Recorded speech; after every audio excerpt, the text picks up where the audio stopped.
andro faharoa manaraka dia tokony andinina ny atao hoe budget rectificatif.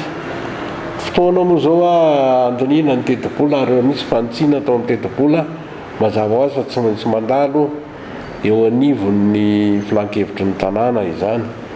Ny fahatelo, andro fahatelo zany dia natao iresadresahana sy amoahana tsosoka tolo-kevitra mikasika ny fitantanana ny tany, ny fotodrafitrasa rehetrarehetra zay atao eto amin'ny tanàna Antananarivo.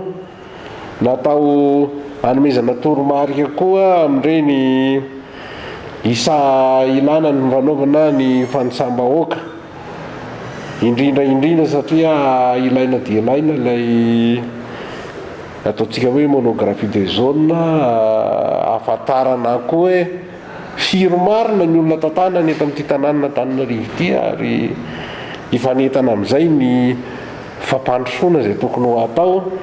Satria raha tany am-polohany ianao nanao vinavina amin'izao fotoana izao everiko fa miakatra isan'andro ny isam-poniny eto amin'ny tanàna Antananarivo.